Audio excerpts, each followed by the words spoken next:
Olá, alunas e alunas, tudo bem? Espero que todos estejam bem. Aqui é a professora Sara, de Produção de Texto do Colégio Sul-Americano, e hoje daremos continuidade à nossa aula referente a V2, módulo 5, capítulo 14. E para dar continuidade ao nosso conteúdo, eu peço que vocês peguem o material de vocês e acompanhem comigo essa aula lá na página 18, tá? Do capítulo 14. Vamos lá?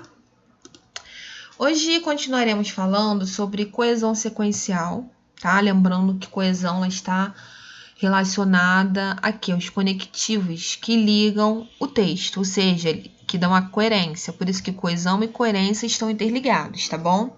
E hoje falaremos sobre coesão sequencial parte 2. Na primeira aula, nós falamos sobre a coesão sequencial parte 1 e hoje falaremos sobre coesão sequencial parte 2. Tá? Que é a sequenciação por progressão. A gente vai ver que existem outros recursos que vão possibilitar que a progressão se faça de um modo, gente, mais direto, digamos assim, tá? E que recursos são esses? A gente vai ver aí, ó, manutenção temática, progressão tópica e encadeamentos, tá? Tudo isso faz parte de quê? Da sequenciação por progressão. Vamos lá?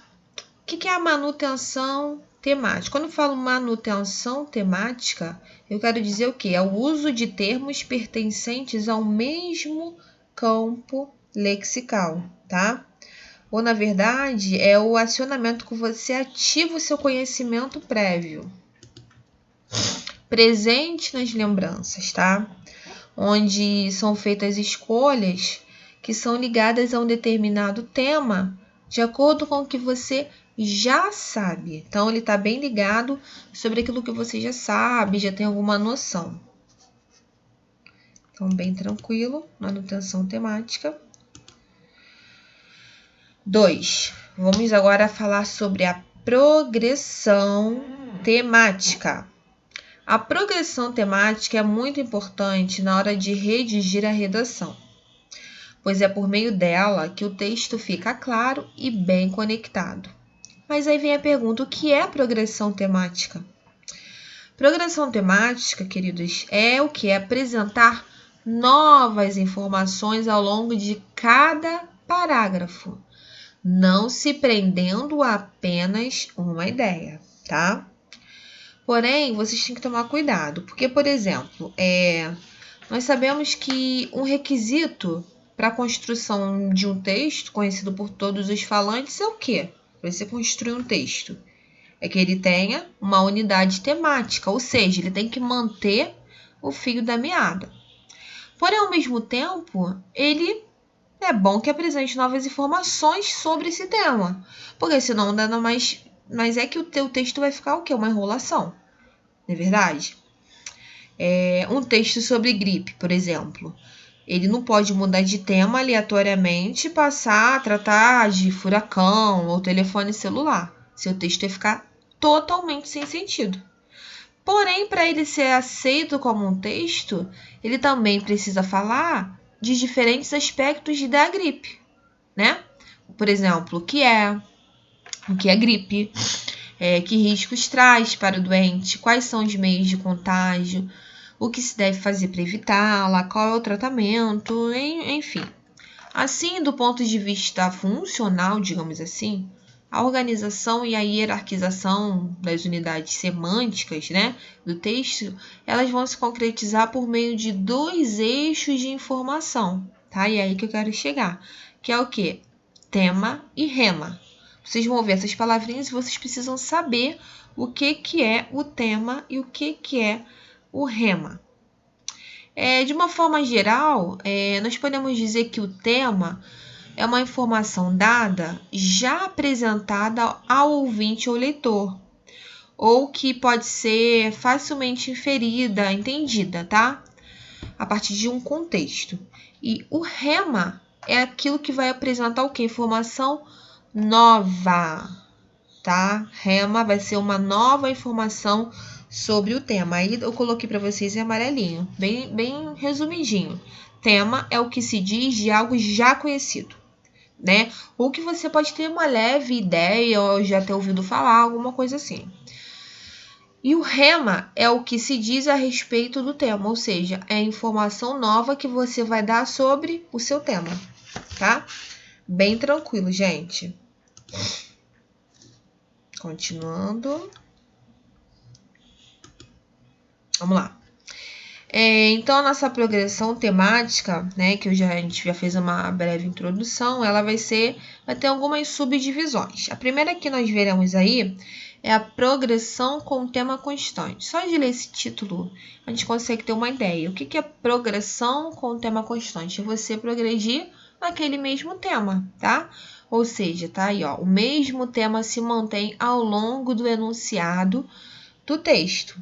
Por exemplo, se você vai escrever sobre algum autor, exemplo, Carlos Drummond de Andrade, você do início ao fim vai falar sobre Carlos Drummond de Andrade, onde nasceu, sua infância, suas obras, a importância dele para a literatura, enfim, tá? Você vai manter aquele tema ao longo de todo o texto, que vai ser o autor que você escolheu. Então, isso é progressão com tema constante. Agora, a progressão linear. Na progressão linear, o rema será o tema do enunciado subsequente. O que é tema mesmo? É apresentar informações novas, ou seja, você vai apresentar sempre novas informações sobre o seu tema. Exemplo, Joana comprou uma revista que é sobre a moda. Esta surgiu na Europa, ou seja, eu vou explicar o meu tema. E que tema é esse? Uma revista, né? Alguma revista que eu vou falar sobre. Tá ok? Então, isso é a progressão linear. Agora, a progressão com divisão do tema. Também bem tranquilo de entender. Desenvolvimento de um tema principal que se fragmenta, ou seja, ele vai ser dividido em uma sequência de diversos temas a serem expandidos no próprio texto. Exemplo, se você for escrever sobre flores, você vai fazer o quê? Você vai falar um pouquinho sobre alguns tipos ou diversos tipos de flores. Você vai descrever alguns tipos de flores, não vai? Ou seja, você vai dividir o seu tema aí, que é flor, e dentro desse tema você vai dividir, vai falar sobre os tipos de flores. Por isso que o nome é divisão de tema. Outro exemplo, se você vai falar sobre comida, o tema é comida, porém você vai dividir esse seu tema. Você, no seu texto, você vai falar sobre os tipos de comida. Então, o seu texto ele vai ter uma progressão com divisão do tema, tá? O 4 é a progressão tópica. Em uma interação, é o assunto a ser desenvolvido e que será tratado como tema ou tópico discursivo. Tá? No caso, você pode delimitar o tema, focalizar ou procurar sua relevância, tá? Porque eles são estratégias que na elaboração da coerência, eles vão permitir o quê? Dar o significado. No caso, você tem o tema ou tópico discursivo, que ele vai ser dividido ou subdividido, tá? No seu tema ali. Porém, ele estará direta ou indiretamente conectado ao tema proposto. Por exemplo, tratar de fotografia é pensá-la como arte, lazer, trabalho. Eu tenho esse tema aqui, fotografia, mas eu posso pensar que tipo de temas da fotografia eu vou falar. Vou explorar a fotografia como uma arte, como um lazer, como um trabalho. Eu posso focar em um desses itens ou expandi-los em subtópicos, tá bom?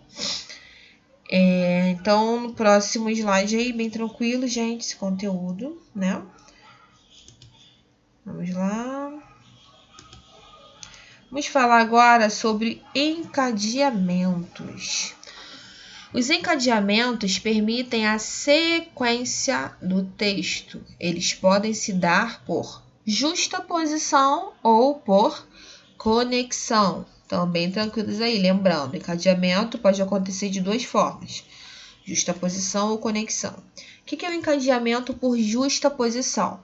É aquele encadeamento que acontece quando enunciados são postos o quê? Lado a lado, tá, gente? Ele não vai ter um articulador, tá? Com o propósito de criar ligação discursiva ou de significado.